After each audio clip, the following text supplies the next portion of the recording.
Hey everyone, welcome to this week's episode of Sticky Note Marketing. I am your host, Mary Czarnecki. I am a marketing strategist and business transformation consultant.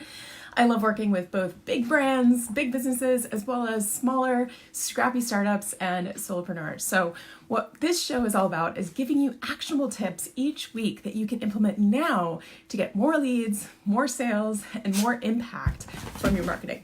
So today's topic came from a few discussions that I had this week, and it came up not just for big businesses with big brands and big budgets, but also small businesses that are just starting up and in their first few years of operation. So as you're jumping on, drop in the comments below and let me know where you're watching from. I always like to know where everyone is in the world. I love how this interwebs thing connects us all, no matter where we are. So the reason I want to talk about this topic, which is the 3 kinds of content that you need to have in your business in order to generate those leads and those sales and those connections, is because the content is pretty much our ability to create information that allows people to make decisions, right? They're making a decision A, whether they want to learn more about you. They're making a decision B, that you might be the person for them to solve their problem. And C, they're deciding whether or not you are going to be the one that they're going to invest their time, money, or energy with, right? So our content is the way that they learn about us, what we do, whether we're for them, and whether there's that connection, right? Whether they're they're a connected audience, they're an ideal target for you or not. So the 3 types of content that I wanted to talk about today are basically related to the customer journey. So if you've listened to any of my trainings before, you know that I really harp and teach this idea of that not everyone that is coming into your world is going to be what we call a now buyer. So when someone comes in contact with you, whether they land on your Facebook page, they connect with you in a Facebook group, they see a webinar of yours, they sign up for a freebie and end up on your email list, however they first come in contact with you, they may or may not be a now buyer. So by now buyer, I mean they are willing to pull the trigger and make an investment right now. The vast majority of people that are going to come into contact with your brand and your business at the first stage aren't necessarily going to be able to or ready to make a purchase right then and there, right? So they're going to need some nurturing. They're going to need to build that relationship with you. They're going to need to figure out who you are, what you're about, and whether or not it's a good match for what they need. So here's why we then map these 3 specific types of content to this customer journey. Because as people are coming into your world, if they're a now buyer, fantastic, great, don't have to worry about that. They jump right to the sales stage. But if they're one of those people that are coming into your world and are not a now buyer, we need to nurture them. So let's break this down. If we're talking about the very beginning of this relationship, right? The stranger, this is what we call a cold audience, and they're coming into contact with you. They're finding out you exist for the first time. That's your first type of content. You need some sort of content that's going to meet them where they're at. At this stage, you're just starting the conversation with them.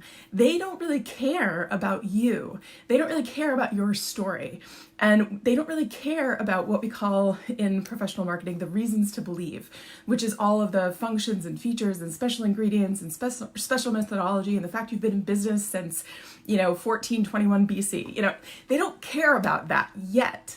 What they care about is what's keeping them up at night. So your first type of content that you're putting out regularly has to be matched to that phase, that very beginner conversation, that first date kind of conversation. And the content that you create for this stage needs to meet them where they are now, what's going on in their head, what kind of words are they using to describe themselves, their experience, their problem, and the solution that they want, right? The solution that they're hoping you might be able to provide them or someone might be able to provide them. So that's your first type of content, is you need to have content out there, whether it's video, blogs, easy access things, things where they can see that you get what's going on in their head, that you get them. Period. So that's the first stage of content, meeting them where they're at, entering the conversation that's going on in their head. And that matches to the beginning of that stage, the beginning of the relationship that you're forming with your audience. Now, the second type of content is going to be that middle type of content that, okay, they figured out you exist. You said something that connected with where they're at now. They feel like you understand them. And so they're like, okay, I want to learn a bit more. I want to see what this person is about, or what this business is about, or what kind of ways that they work with their clients or customers. So then you have content in the middle of this kind of customer journey that is speaking into then how you work and how you help people that look like them. So this is your opportunity to share things like testimonials and case studies and stories about either your journey or journeys of clients and customers that you've worked with, or what the experience is like. So if you have watched any of my trainings before, sometimes I talk about my husband. So he's a restaurant owner and chef. And one of the things that he always shares with me is that it's not just about the food, but it's about the experience. And when someone is deciding whether or not to eat at his restaurant, or really any restaurant, they almost want to understand what the experience is going to be like before they walk in the door. Because what is the most awkward thing is if you walk into a restaurant, you sit down, you look at the menu, and you take a sip of your water, and then you're like, I really don't like the vibe, or I don't like the feeling, or I don't even like anything that's on this menu, and then you have to like leave. I don't know if anyone's ever done that before. If you've done that before, drop me a funny emoji below.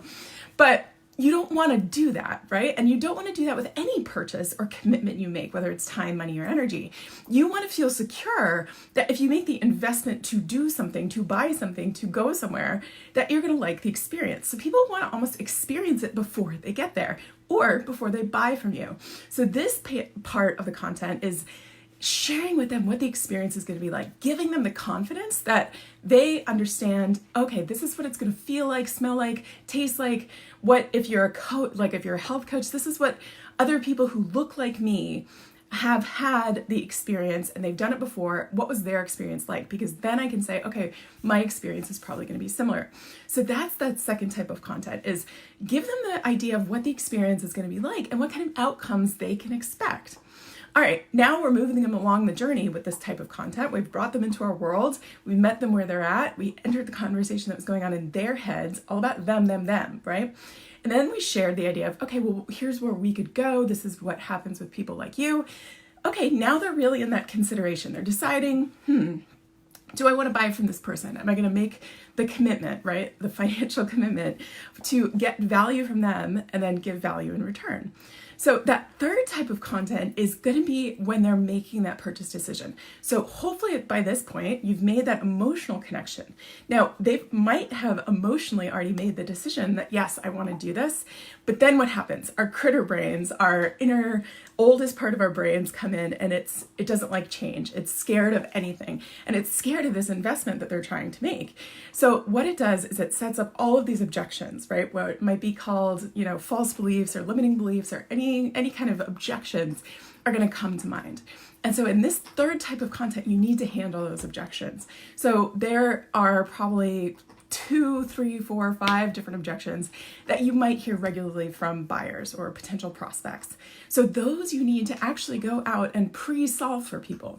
Now, a lot of people I work with are really reticent to go out and talk about things that are objections. They're like, well, if I don't bring it up, maybe they won't bring it up, and then I won't have to deal with it.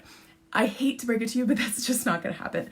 These objections are going to come up, and you want to tackle them head on. So if you can tackle them out in your content, whether it's in video or blogs or writing on your website, whatever it is, but having those resources out there to help people get over those objections before or as they're making this purchase decision is going to lead to more conversions, because now they know that you get them, that you can create results for people that look like them, and you're helping them break down those objections that are popping up from their critter brain.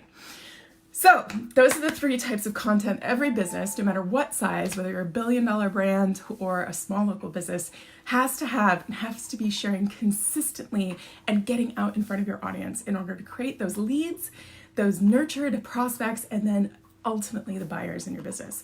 So if you are confused or if you want more information about this, I invite you to join us in my Facebook group. I'll put the link below or above, depending where you're watching this.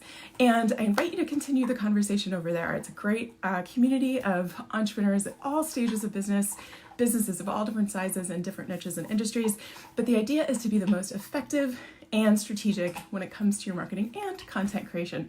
So wishing you the best in your business, and luck and success always. Cheers. Bye.